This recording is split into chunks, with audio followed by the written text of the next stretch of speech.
Hello, everyone. Welcome to episode 2 of the Mystic Feminine podcast. Thank you for being here at the very beginning of this journey. And yeah, please, leave your feedback, leave your comments, leave your questions. This is a place that is a co-creation. The lovely thing about whenever I thought about recording this second episode throughout the month was that I couldn't wait to do it. And I love that I feel this way about this new avenue. Because for so long, when it came to social media, no matter how much I love what I'm creating or sharing, there's always this element of like, well, it's not just for me, it's also for my business. And, tied into that is like the engagement, the numbers, the frustration of how the algorithm works and all of those things. And it hasn't felt for a while like a place where I could freely just express whatever I wanted. Also because like censorship and stuff like that.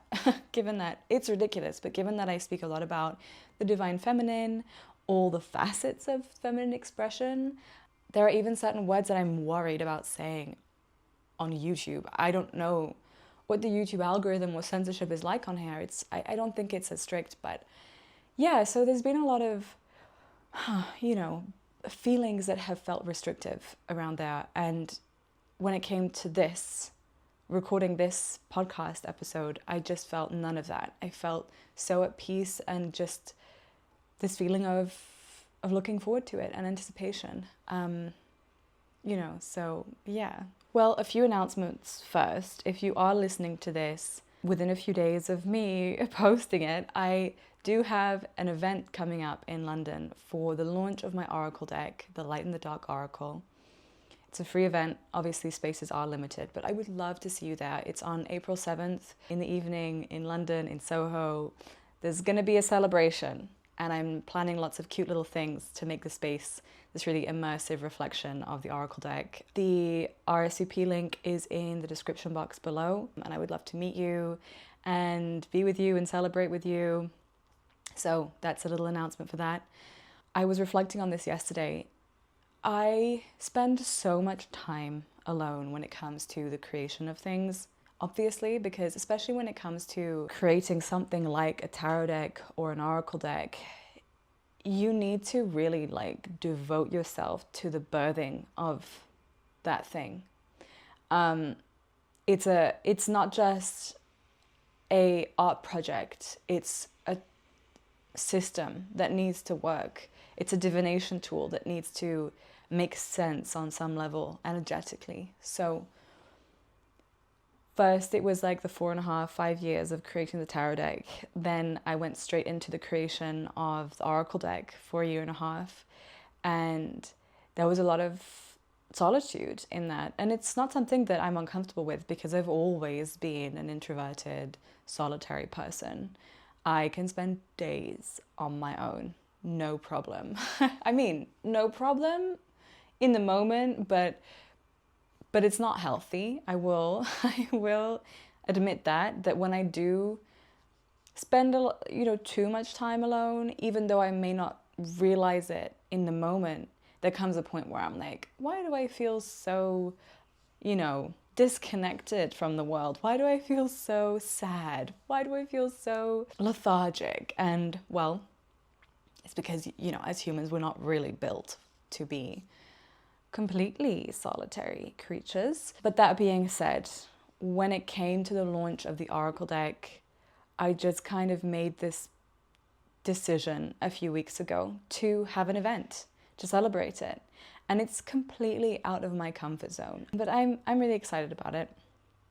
The other thing that I committed to back in November, though, which was also kind of a similar thing of putting, kind of forcing myself out of my comfort zone in order to become more of the person that I would like to become, is that I booked myself an exhibition in London, meaning I booked the space, and I have a launch night booked, like a, opening of the show. And I also committed to that because I felt like I was in a creative rut, and I knew knowing myself pretty well, that I wouldn't get out of it unless I had pressure on me to do that.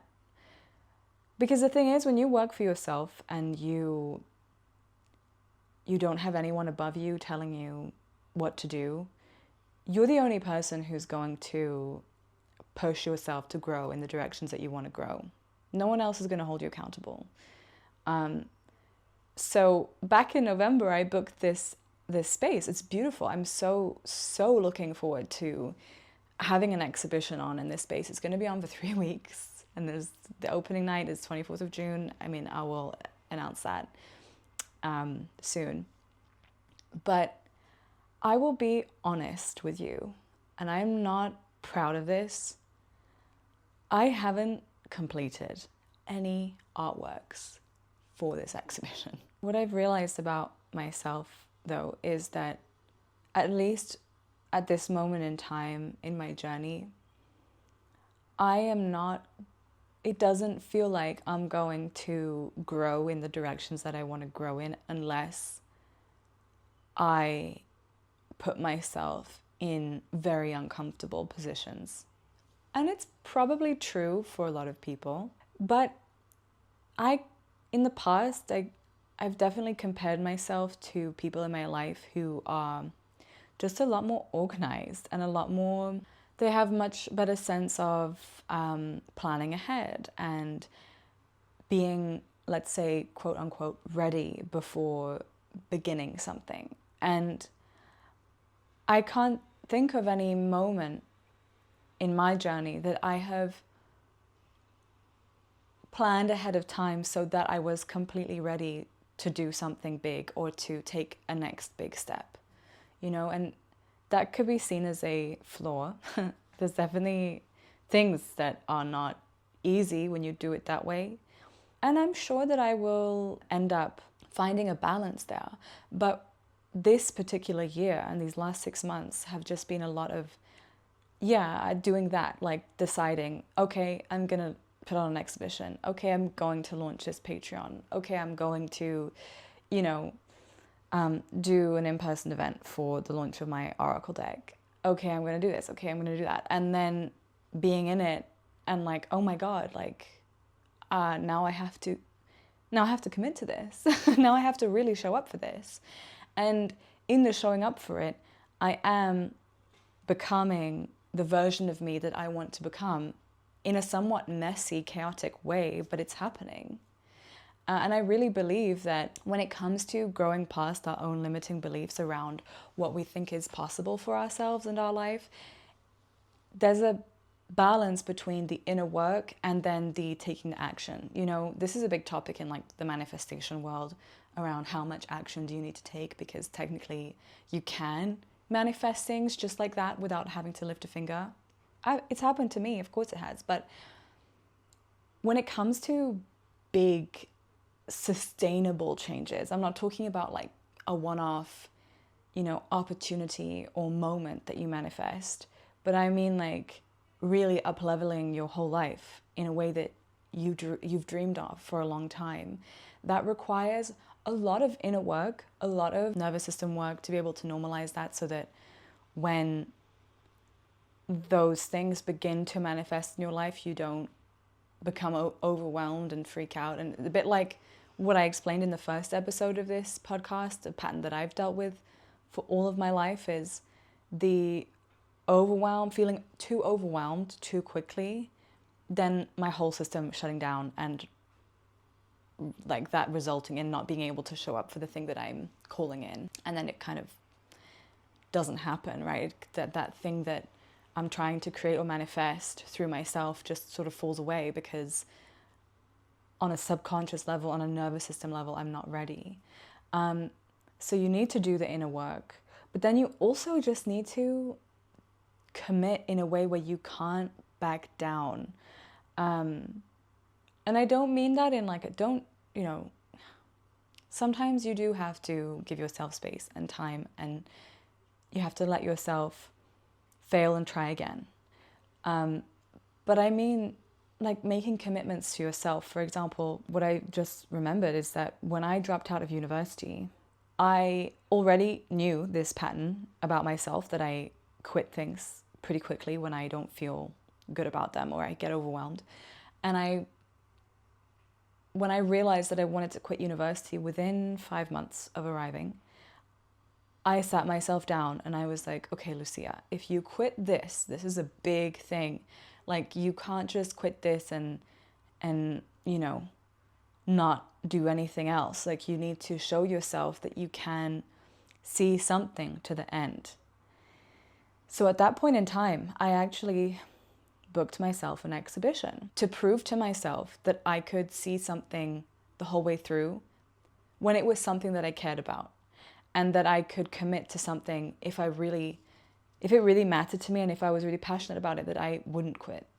And that was the first and only exhibition that I put on. It was also in London in 2018.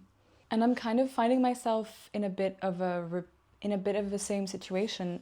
Not that I've quit anything, but in the last episode, I did speak about this pattern, and that moment in time, February of this year, maybe January, February, I really decided, like, okay, this is not getting in the way anymore. And I got a therapist, which has been very interesting. She's a Jungian analyst, and I told her about this pattern, and I was like, this is why I'm here, because I don't want this to get in the way anymore of the things that I want to build. And I understand that I'm not a person who is wired to be less sensitive. I'm accepting that things are always going to be a little more overwhelming to me than they might be to someone else.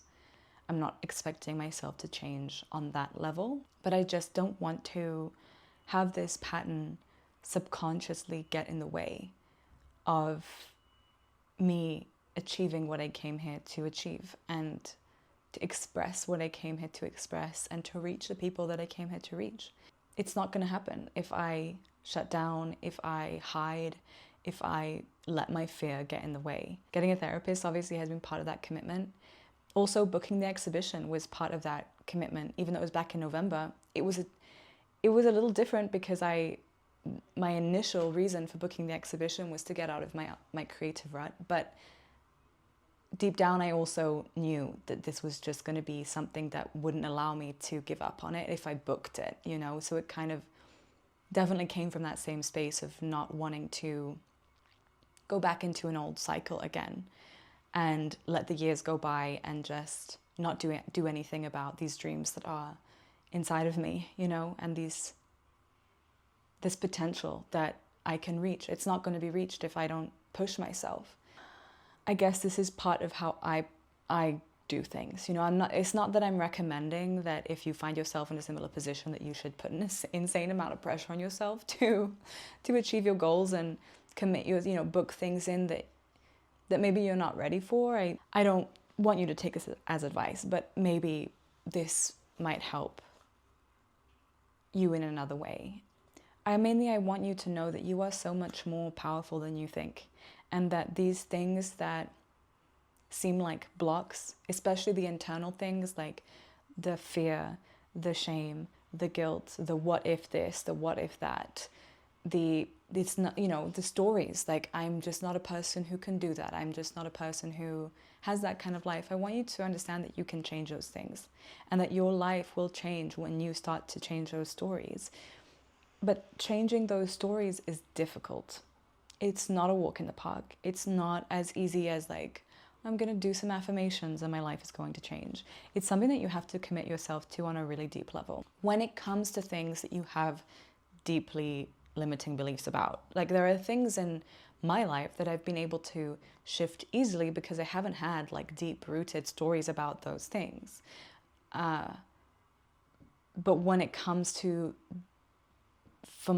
in my case, when it comes to being seen, when it comes to reaching more people as an artist, when it comes to taking myself more seriously as an artist, when it comes to being able to hold more abundance in my life, I'm not just talking abundance in terms of money, I'm talking abundance in like expansiveness around the things that bring me joy and that bring me more freedom, more opportunities, being able to hold that.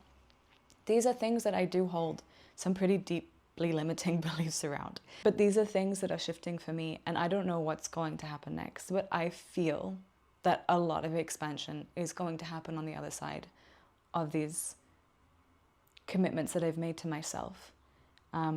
And when it comes to the event and the exhibition and, you know, the online temple and this podcast, I don't expect these things to be majorly successful off the bat, because I don't want to put that kind of expectation on myself. Otherwise, I'll just feel like a failure, because I don't think that it's realistic for me that all of these things I've never done before should suddenly be like amazing on the first time round. Of course, I'm leaving a chance for that to happen. Like, I will try my best, you know, to make these things insanely successful beyond my wildest dreams. But I'm also like, okay, the most important thing is that I see it to the end, and that I show up in the best way that I can, and that this is the beginning. This is not the end. This is not the peak. This is not the big climax of my career. This is the door opening, and I am committed to that. Sometimes you really do have to parent yourself in that way. And on the topic of parenting, how you show up with regards to the things that I've explained is going to have a lot to do with your childhood and how you were, what's the word for this? How you were disciplined, I think. If you were someone who had very, very strict parents and you're, as a result, a hyper-independent, overachieving workaholic, I don't think anything that I've said is going to relate to you. In fact, for you, I would say maybe do less of the goal achieving and all of this. When you have too much of a focus on the outcome, and the outcome is overly important and has too much of an attachment to how you view your worth, start an art practice, because when you do something creative, whether it's, you know, visual art or dance or singing or learning an instrument or writing, you have to learn to fall in love with the process, and you have to learn to fall in love with the journey. And that is very healing, actually. And also creativity, just as a practice, connects you much more deeply with your own authentic voice and your own soul. Anyway, I just felt like I needed to cover all grounds, because for sure not everyone's going to relate to what I've shared as my story, because I come from a childhood where my parents were very relaxed with me, and I'm so blessed for that, because they've supported me completely with my crazy dream of becoming a full-time artist. And I don't think I would have achieved it if it hadn't been for their support and their belief. But as a result, also, it means that I have been a little too relaxed with myself when it comes to being disciplined around routine and things like that. And that's where you have to do the self-work to understand where you're coming from, why you are the way that you are now, why you have the blocks that you have when it comes to your own dreams, and then what it is that you need to balance that out to help yourself through the obstacles that you're facing internally. And when it comes to your external obstacles, obviously you have to be realistic about them too. I firmly believe that everything in our reality is a reflection of our inner state of being. However, there are certain things that are a result of where we were born, what we were born into, the circumstances, and the circumstances of the current collective world right now as well. So, you know, have a balanced mindset. But if there's one thing you take from me, it's to have faith that anything is possible. I've had crazy, unlikely things happen to me that had nothing to do with being realistic about my situation. So, you know, let's try and look at things holistically. While I didn't have a script for this episode, I did have some points that I wanted to touch on, and I really went kind of far away from the points that I wanted to touch on specifically. But I think I said what needed to be expressed in this episode. One last thing, though, that I do want to say, because it's relevant to what I teach and how I speak about the feminine and things like that. This month I watched the Netflix show Sirens, and I know I'm a little late to this party because it came out like a couple years ago. But for one, if you haven't seen it, it's amazing. And I won't give any spoilers here.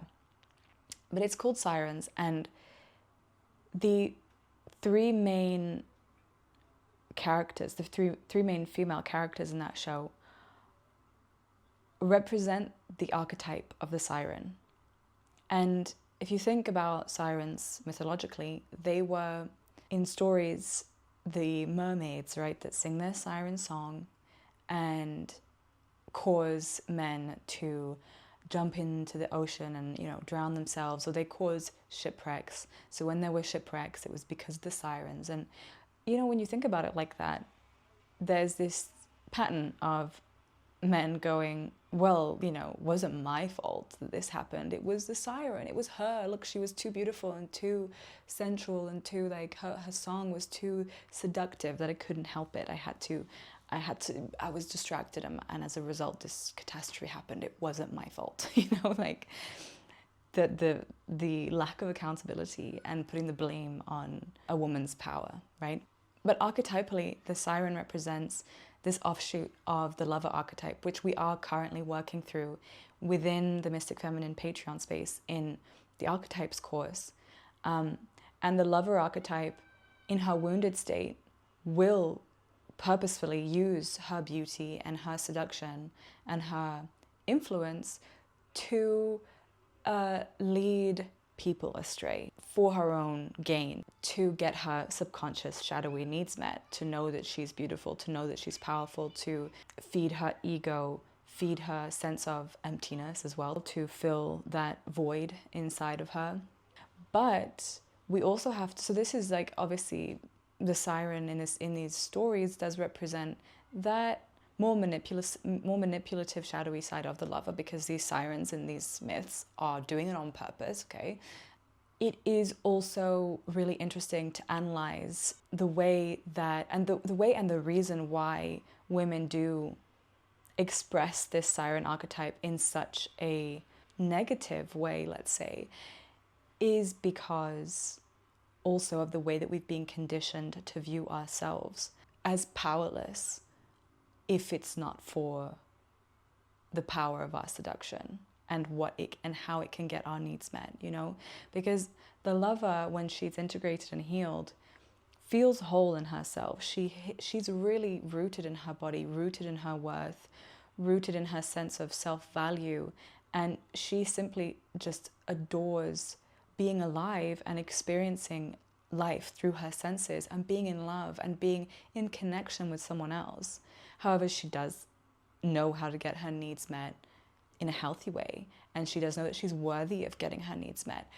But when she doesn't know that, when she does not have a strong sense of self or a strong sense of self-esteem, she will lean heavily on her sexuality, her beauty,